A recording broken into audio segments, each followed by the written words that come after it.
नमस्कार दोस्तों, जय शिव भोले। हरियाली तीज, आइए जाने हरियाली तीज कब है और इसका पूजन कैसे करें इसके बारे में। शिव शक्ति का पुनर्मिलन।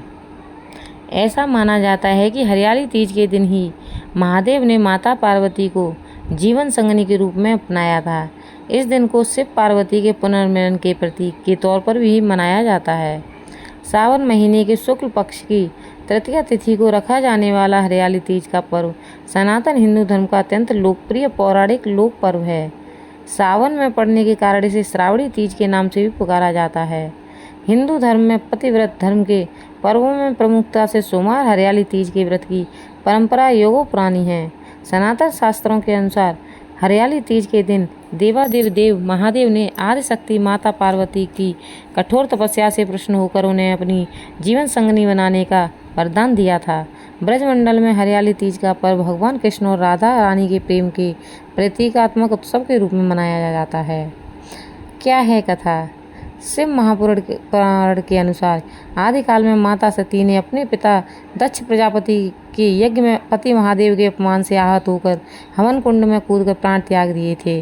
तब सती के आत्मदाह से दुखी महादेव उनके मृत देह को कंधे पर लादकर विक्षुब्ध हो इधर उधर घूमने लगे।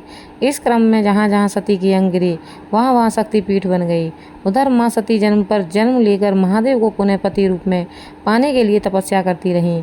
अतः पर्वतराज हिमालय की पुत्री पार्वती के रूप में उनकी तपस्या फलीभूत हुई और श्रावण मास के शुक्ल पक्ष की तृतीया तिथि को महादेव उन्हें पति रूप में पुनः प्राप्त हुए।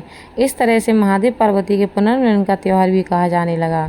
शास्त्रीय मान्यता है कि यह व्रत रखने से सुहागिनों को अखंड सुहाग का वरदान मिलता है। पूजन की परंपरा। शास्त्रीय परंपरा के अनुसार तीज के दिन विवाहित महिलाओं द्वारा ब्रह्म मुहूर्त में उठकर नित्य कर्म से निवृत्त होकर सुहाग के वस्त्र आभूषण और 16 श्रृंगारों से अलंकृत होकर पूजन वेदी पर भगवान शिव और माता पार्वती की प्रतिमा स्थापित की जाती है। तदुपरांत गंगा जल से पवित्र कर देव प्रतिमाओं को पुष्पमालाएं अर्पित की जाती हैं। इसके बाद आचमन कर धूप दीप रोली चंदन अक्षत तथा बेल और समी पत्र सदाबहार एवं मदर के पुष्प आदि अर्पित कर अखंड सौभाग्य की कामना से निर्जल व्रत का संकल्प लिया जाता है। फिर माता पार्वती को 16 श्रृंगार की सामग्री चढ़ाकर विधि पूर्वक पूजा अर्चना की जाती है। माता को हरी चुनरी हरे कांच की चूड़ियाँ और मेहंदी विशेष रूप से चढ़ाई जाती है।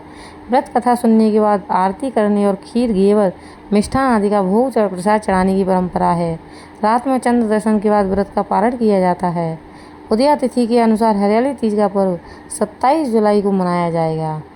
त्यौहार और झूलन उत्सव।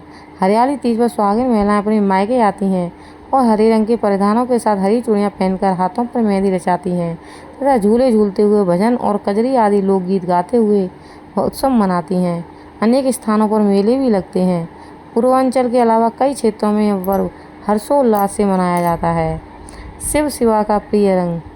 पौराणिक मान्यता के अनुसार हरा रंग भगवान शिव और माता पार्वती दोनों को अत्यंत प्रिय है। इसलिए हरियाली तीज पर महिलाएं श्रृंगार में हरे रंग का उपयोग प्रमुखता से करती हैं। खास बात यह है कि आधुनिक शोधों में प्रमाणित हो चुका है कि हरा रंग जीवन में खुशहाली लाता है। हरियाली देखने से आँखों को सुकून मिलता है और से मन मस्तिष्क शांत रहते हैं। इसलिए हरे रंग का हरियाली तीज वाले दिन विशेष महत्व है। अगर सुहागिन महिलाएं सच्चे मन से माता पार्वती और भगवान शिव जी की पूजा अर्चना करती हैं, गणेश भगवान और कार्तिक भगवान की पूजा अर्चना करती हैं, भगवान उन्हें सदैव आशीर्वाद देते हैं, अखंड सौभाग्य का वरदान देते हैं और वो सदा एक खुशहाल जीवन व्यतीत करते हैं। धन्यवाद। जय शिव भोले।